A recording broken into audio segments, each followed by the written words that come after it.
Selamat siang, berbahagia sekali hari ini kita bisa berjumpa dengan Bupati Aceh Besar, Bapak Mawardi Ali.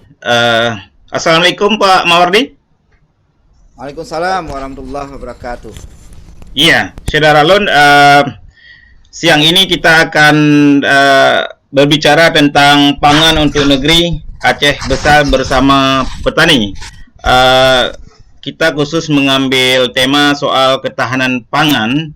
Kita tahu bahwa ketahanan pangan ini sangat penting di tengah COVID-19 ini, karena hanya dengan ketahanan pangan kita bisa bertahan.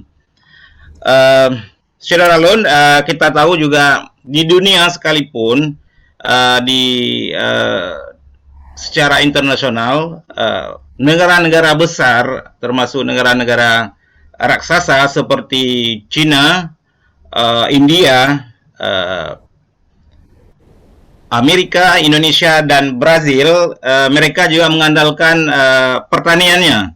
Kita tahu penduduk Tiongkok dengan 1,4 miliar, 300 diantaranya adalah petani. Kemudian juga di India dengan penduduk 1,35 miliar, separuh diantaranya adalah petani. Kemudian juga kita tahu Indonesia dengan penduduk 268 juta, setengahnya juga petani. Dan begitu juga dengan Brazil dengan penduduk 214 juta, juga setengahnya adalah petani.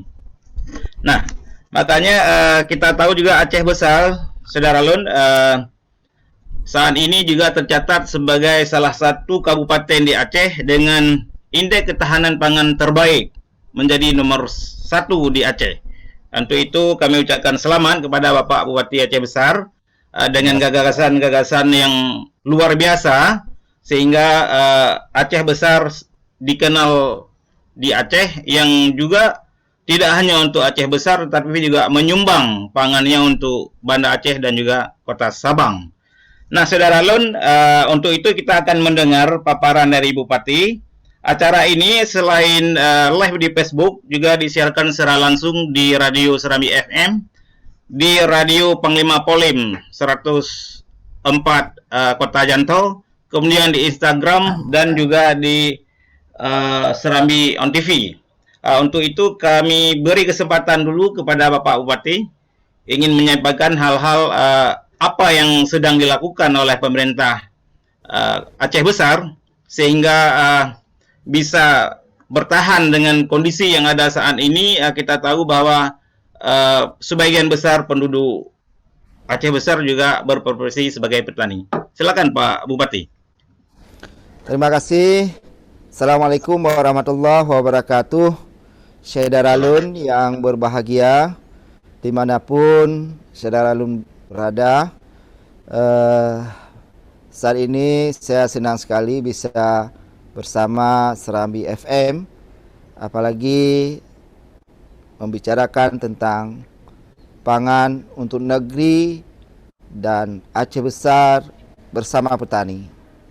Seperti mana kita ketahui bahwa mayoritas penduduk Aceh Besar itu adalah berprofesi sebagai petani, sehingga ada pepatah di Aceh Besar bahwa pang ule ibadat sembahyang, pang ule harkat itu jak ublang. Artinya memang petani ini, ya, sawah ini adalah merupakan prioritas dalam pembangunan Aceh Besar. Dan itu juga tergambar dalam RPJM pemerintah Mawardi Ali dan Wali Usaini periode 2017-2022. Bagi kita, pemerintah Aceh Besar telah memprioritaskan pembangunan pertanian ini adalah pembangunan yang utama, karena di samping masyarakatnya mayoritas petani, juga luas wilayah pertanian yang kita miliki itu adalah sangat berpotensi untuk dikembangkan wilayah pertanian, khususnya tanaman pangan atau padi. Nah, saat ini luas lahan kita itu lebih kurang 29.000 hektar.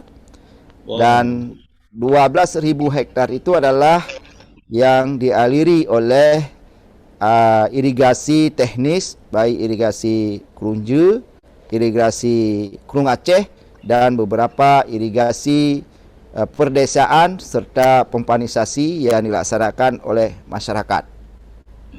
Hasil pertanian padi kita itu sekarang ini surplus.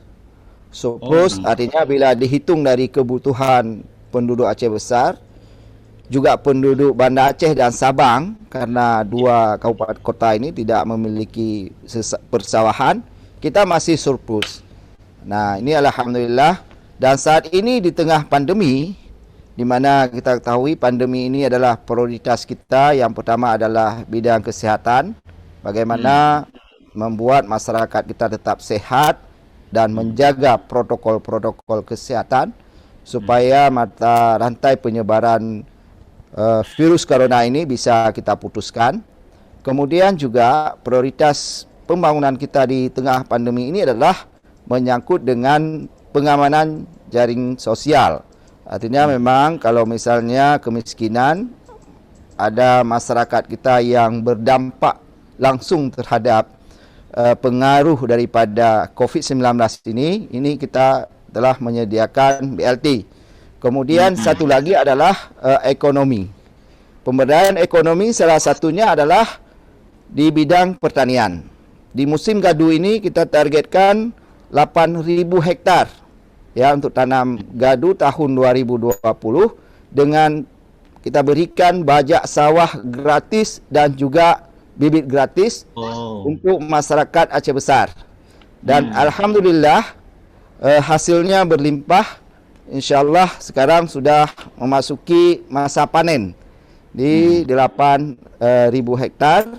500 hektar itu adalah program IP 300 di Indrapuri.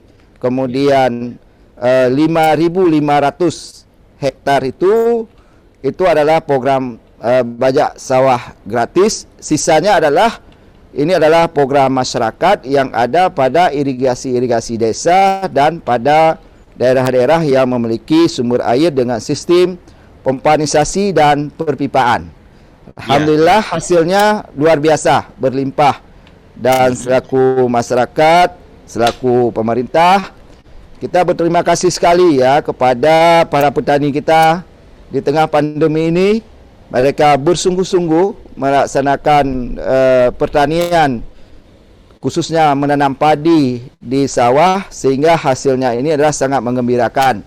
Dan insyaAllah nanti kita merencanakan di tanggal 30 September nanti ada panen raya bersama Menteri Pertanian ya, untuk memberikan semangat juga kepada para petani kita dalam bercocok tanam di sawah, khususnya tanaman pangan dan padi seperti itu. Iya, iya. Berarti kondisi petani di Aceh Besar itu sudah diketahui secara nasional ya Pak Bupati ya. Ya mudah-mudahan. Ya, mudah-mudahan juga akan IPK-nya, indeks ketahanan IKP-nya, indeks ketahanan pangannya juga akan semakin meningkat secara nasional, saya kira. Pak Bupati, selain pangan ini kan tidak hanya padi, Pak Bupati. Juga selain padi apa tanaman yang juga bisa memberi keuntungan secara komersial bagi petani Aceh Besar? Dan kira-kira persentasenya, misalkan berapa persen padi dan berapa persen tanaman di luar padi itu Pak Bupati?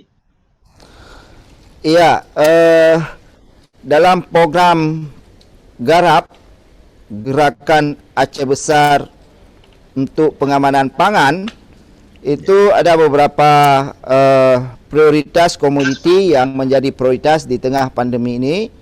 Salah satunya tadi adalah padi, kemudian jagung. Jagung itu bekerjasama dengan pemerintah provinsi, kita menanam 5.000 hektar di Aceh Besar ya. Kemudian yang provinsi itu ada 1.000 hektar yang direncanakan, dan sisanya adalah kerjasama masyarakat, pemerintah, dan juga ada yang sifatnya adalah dari masyarakat itu sendiri untuk menanam jagung. Terus kemudian juga di samping jagung kita juga sebagai komoditi sayur-sayuran, pangan sayur-sayuran seperti sayur mayur, tomat dan sebagainya. Itu ada di daerah Darussalam dan Kuta Baru. Ya, kalau kita lihat setiap pagi itu di daerah Tungkup dan daerah Pasar Lambaru itu adalah produksi sayur-sayuran dari Aceh Besar yang juga terus kita dorong supaya kebutuhan sayur mayur ini untuk daerah Banda Aceh, Aceh Besar dan beberapa kota yang ada di sekitarnya termasuk Aceh Jaya, ya Aceh Jaya dan Sabang itu adalah kita pasok juga sayur mayur dari wilayah Aceh Besar. Nah, di samping itu juga kita punya perikanan. Perikanan ada dua, ada perikanan tangkap dan juga ada perikanan budidaya. Perikanan tangkap memang itu adalah kerjasama dengan Banda Aceh, banyak yang pendaratan ikannya di Lampulau dan beberapa TPI yang ada di Aceh Besar, dan insyaallah juga harga ikan yang ada di Aceh Besar dan Banda Aceh bisa bertahan dengan harga yang cukup stabil. Dan perikanan budidaya, ikan lele, ikan mas, itu ada beberapa kawasan Selimum, Janto, kemudian juga daerah-daerah Long, ya. Dan ini terus kita galakkan untuk supaya seperti yang disampaikan tadi bahwa dunia telah mewarning kita semua bahwa nanti di Desember itu akan terjadi krisis pangan. Oleh karenanya ini kita sangat hati-hati dan untuk menjaga pangan kita ini, lumbung pangan. Kendala yang kita miliki saat ini adalah pasca panen. Seperti misalnya kita hari ini sudah memasuki masa panen. Ya, ini artinya memang kita harus memiliki rice milling yang cukup bagus sehingga hasil kita itu tidak dibawa ke Medan. Selama ini banyak padi-padi Aceh Besar dan di Aceh itu dibawa ke Medan, kemudian digiling secara modern di Medan, kemudian dikirim lagi ke Aceh. Nah, ini bagaimana dalam pandemi ini kita bisa membuat lumbung-lumbung pangan, baik di desa, ya, di rumah masing-masing, kemudian di kecamatan, ini harus ada lumbung pangan. Dulu kita, orang-orang tua kita itu pasca panen di tiap-tiap rumah itu ada yang namanya berandang, ada yang bilang krung, tapi itu adalah lumbung-lumbung pangan masyarakat, di mana nanti menghadapi masa-masa penceklik kita sudah siap. Tidak ada kelaparan di wilayah kita ini karena memang kita harus siapkan lumbung-lumbung pangan yang kuat bagi masyarakat kita.